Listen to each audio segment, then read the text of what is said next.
Eu vou bater bastante nessa tecla da codependência, porque é muito importante que você identifique a codependência em você. É muito importante que você consiga se ver codependente. A primeira etapa de uma estrutura psíquica, de um transtorno, é identificá-lo, para que depois você consiga tomar a decisão de se curar desse transtorno. Quando eu falo cura, não existe a cura definitiva desse transtorno, mas existe a melhora, como eu já fui falado aqui. Então, eu espero que até aqui você tenha feito o teste. Se você não fez, eu peço que você pause essa aula e volte lá para fazer o teste. É muito importante que você continue aqui com clareza, aprendendo que esse guia da alma ele serve para aqueles que desejam fazer diferente, tá bom? Então, a codependência é muito mais comum nos dias atuais, tá? Eu quis trabalhar dentro desse método porque, como eu falei, a sobrecarga, o excesso emocional, o cansaço, ele vem exatamente desse lugar. Uma mulher desconectada do seu próprio feminino. O que é o feminino? É a sua identidade real, é o seu lugar intuitivo. Nós vamos falar disso na próxima aula também. Então, uma frase aqui de Darlene Lancer que diz assim: porque, consequentemente, uma pessoa que desenvolve codependência geralmente também apresenta feridas importantes na construção do feminino, ou seja, uma mulher que está desconectada do seu feminino, do seu mundo interno. O codependente é incapaz de atuar a partir do próprio self nato, aliás, ou seja, verdadeiro. Em vez disso, organiza pensamentos e comportamentos em torno de uma pessoa, processos, atividades ou substância. O codependente ele sempre vai procurar algo fora, seja uma pessoa, seja negócio, seja relacionamento, seja trabalho, seja alguém para cuidar. Imagina uma pessoa que abre mão de si mesma, que ela até parece boazinha, que ela até parece aquela que, nossa, essa mulher é muito boa, ela se doa para todo mundo. Na verdade, ela é uma codependente. Isso não é saudável emocionalmente, psiquicamente, uma pessoa que abre mão de si mesma para cuidar de outras. Pode até parecer bonito, mas não é. Fato é que, quando eu quero cuidar de outra pessoa, de fato, eu preciso primeiro cuidar de mim. Se essa pessoa cuida mais de outras pessoas do que de si mesma, acredite, ela é uma codependente. Ela não está pensando claramente, ou seja, ela aprendeu que para amar, ela precisa fazer. Mas constantemente a codependente, ela vai fazer e não vai se sentir amada, não vai se sentir reconhecida. Ela vai sentir que ninguém reconhece aquilo que ela faz, porque esse é um padrão disfuncional, tá? Então, ela desenvolve a identidade em cima do ser útil, produzir, resolver, sustentar, agradar. É extremamente importante, como eu falei, que você identifique. Porque lembra que a sua alma ela veio com uma identidade, ela desceu com um propósito, ela tem uma missão aqui na Terra, com uma essência, com algo que foi enviado para você existir. Você precisa desenvolver o seu self real, e esse é o intuito, trabalhar a sua identidade.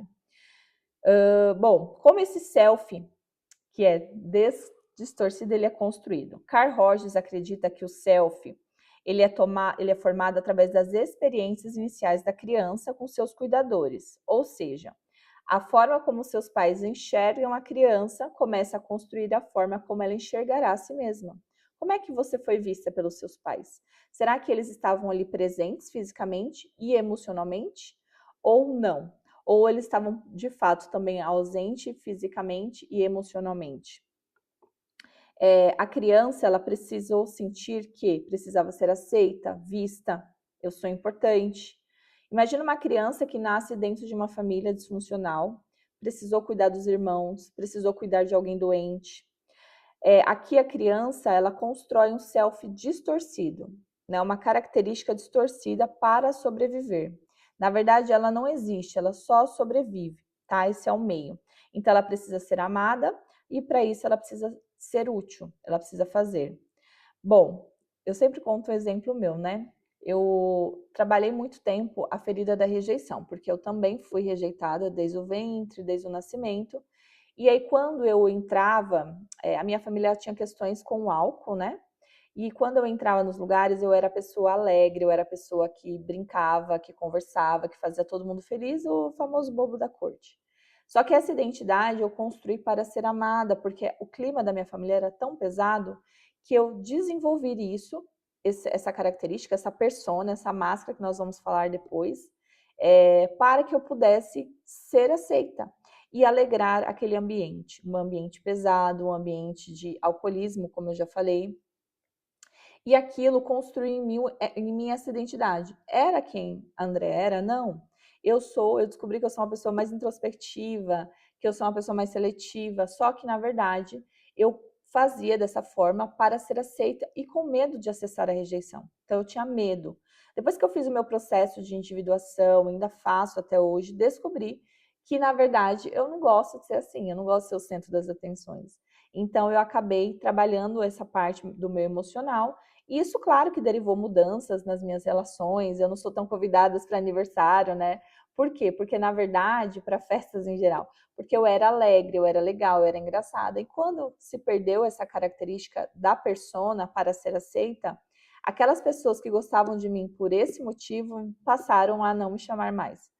E isso vai ser um processo natural para você. Porém, hoje, as minhas relações, elas são muito mais maduras, muito mais centradas. Nós temos nossos momentos ali de diversão, de dar risada, de brincar, porque eu gosto disso também. Mas eu não sou mais a pessoa que precisa chegar e se sentir amada, se sentir aceita.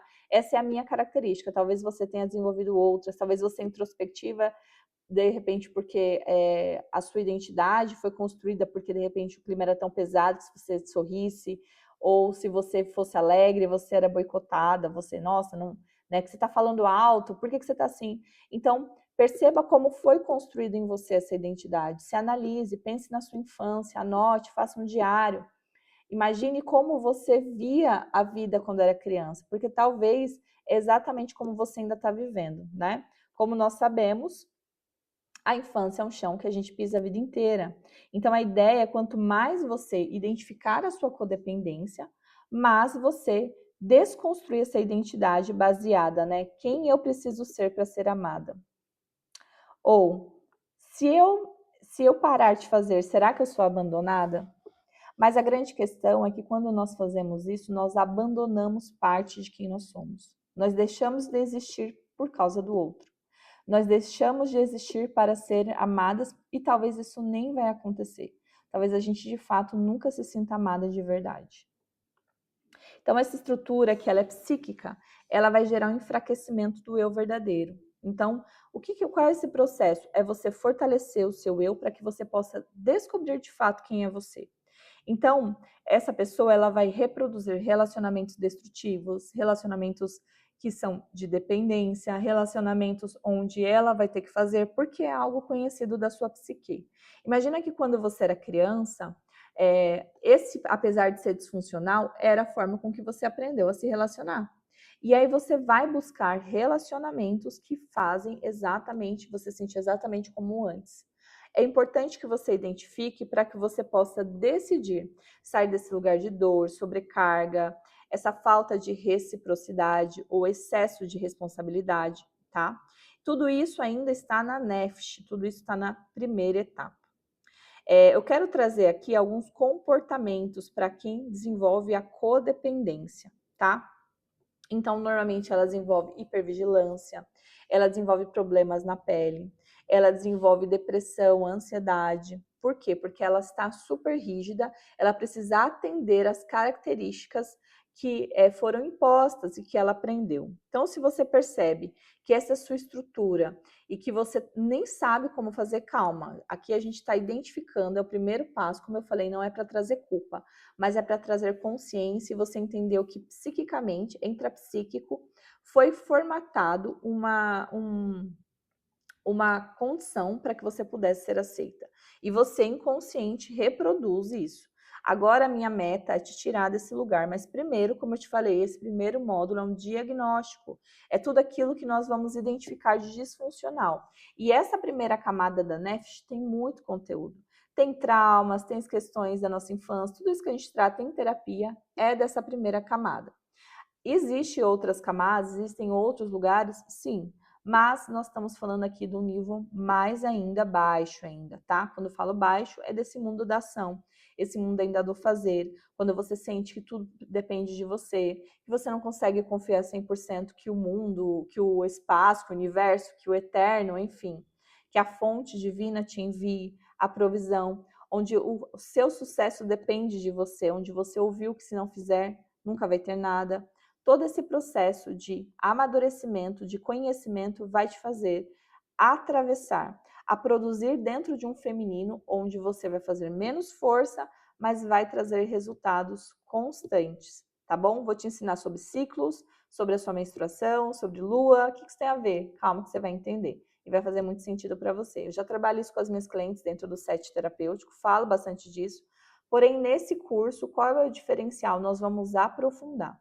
Nós vamos falar com um olhar espiritual e emocional de verdade. Aqui você vai aprender sobre a influência da lua, como ela te influencia nos seus ciclos, como utilizar os meses, e isso, calma, é mais para frente. Então aqui nós estamos primeiro lidando com esse conteúdo que eu sei que é denso. Mas vai, segura na minha mão e vamos. Te espero na próxima aula.